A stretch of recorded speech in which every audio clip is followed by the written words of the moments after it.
Eli Bliss Adventure niin näki päivänvalon pian 15 vuotta sitten tässä Pyhäluoston alueella ja ne alkumetrit meni sillä tavalla, että me tultiin tuon mun perustajakumppanin Mike Backmanin kanssa töihin tänne koiravalekko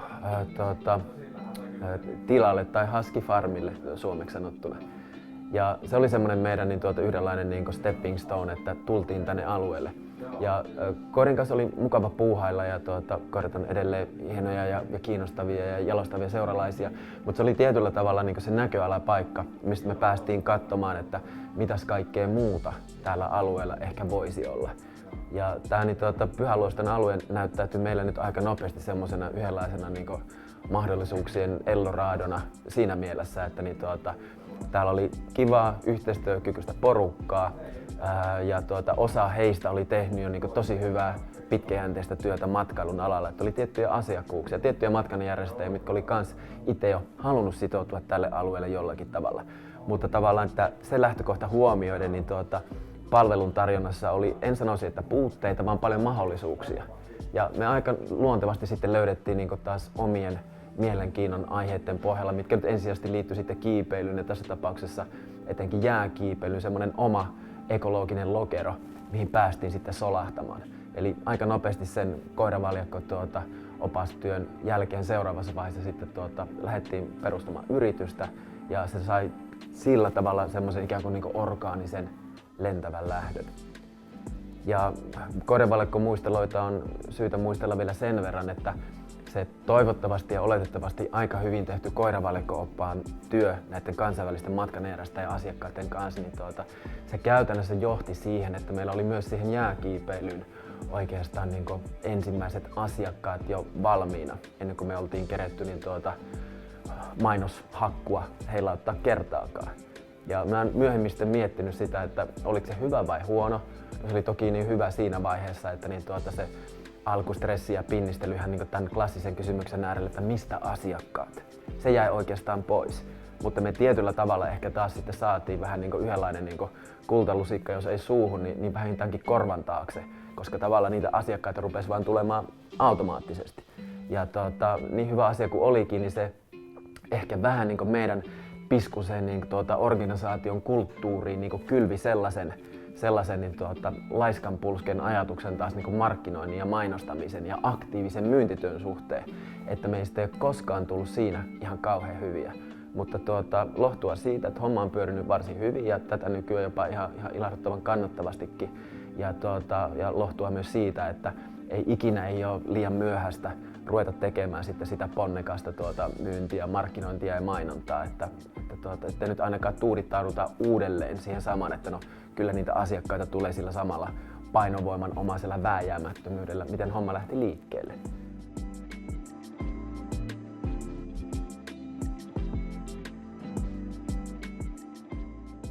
Tuotekehitys on meille hyvin tärkeä ja luonteva osa tätä kokonaisuutta, ehkä johtuen just siitä, että kun me aloitettiin tekemään uutta.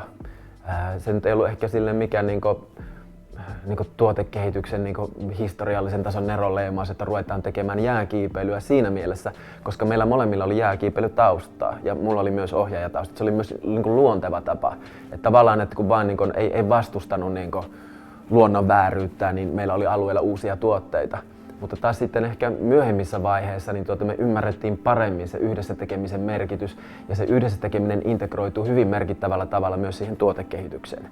Ja tästä aika hyvä esimerkki Scandinavian Winter Sports, hollantilainen matkanjärjestö, joka 15 vuotta paitsi toiminut tällä alueella, niin aika paljon tuottanut kontribuutio, että itse näkisin, että heillä on ollut hyvin merkittävä rooli myös alueen yrittäjien sparraamisessa, että ymmärretään yhdessä, että mikä on se laatu ja palvelun taso, mikä pitää olla kansainvälisessä matkailussa tällä hetkellä. Niin heidän kanssaan meille sitten siinä alkuvuosien jälkeen muodostui sanoisin aika hyvä keskusteluyhteys, mikä ehkä enemmänkin lähenee jo kumppanuutta, eikä sillä tavalla, että on palvelun tilaaja ja palvelun toimittaja. Tämä on ollut hyvin tärkeä keskustelu ja vuoropuhelusuhde myös tuotekehityksessä. Ja se tarkoittaa sitä, että kun mekin tietysti niin peruslaiskoja ja vähän pöliä jätkiä, että jos me niin keksitään joku uusi idea, että halutaan tehdä joku uusi tuote tai joku uusi variaatio olemassa olevasta tuotteesta, niin se turhan työn tekeminen ei varsinaisesti kiinnosta. Eli jos puhutaan tuotekehityksestä ja tulee sitten se hehkulamppu syttyy tietyn prosessin seurauksena jonkun yläpuolella, niin siinä pitää tietysti pystyä edelleen niin jatkamaan sitä dialogia ja semmoinen niin rakentava kyseenalaistaminen, että joo, tämä voi olla meille innostava ajatus, mutta sitten vielä tärkeämpi juttu, että onko tämä niille meidän asiakkaille innostava ajatus. Ja tästä on ihan hyvä esimerkki esimerkiksi toi Luoston ametistikaivokselle tehtävä sähköfattareilla tapahtuva opastettu retki. Niin tämä oli uudenlainen tuote tullessaan ja edelleen mä en usko, että missään muualla maailmassa on tällaista tuotetta, että sä pääset Lapin parhaiten oppaiden opastamana tarinoiden kaikkinen vanhojen metsien läpi ajamaan sähköfättärillä ainutlaatuiselle ametistikaivokselle tutustumaan sen tarinaan.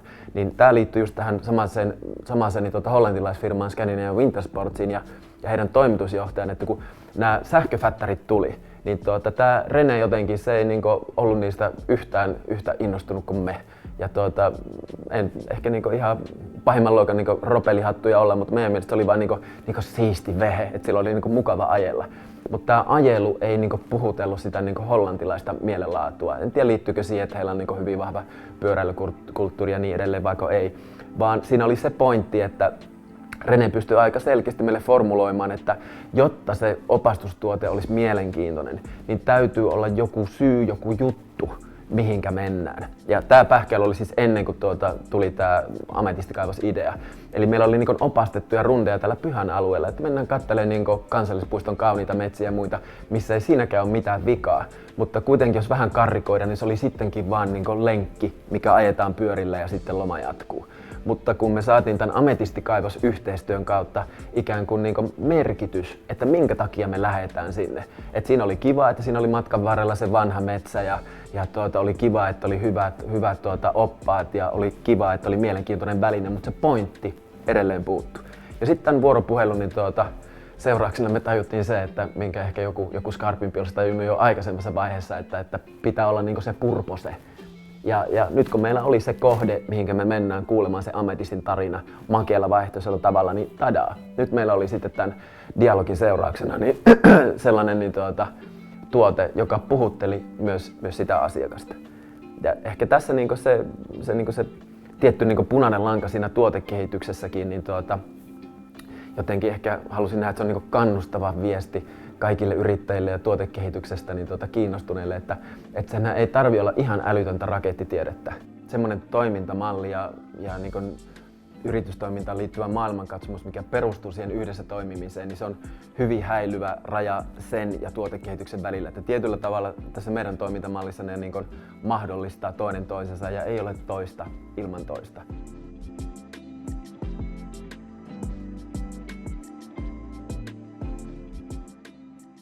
Ihan älyttömän tärkeää on teillä, että oli se sitten pieni organisaatio, 1 tai 9 ihmistä tai jotakin siltä väliltä, niin jotta se tuotekehitys voi lähteä hyvällä jalalla eteenpäin, niin pitää luoda sellainen organisaatiokulttuuri.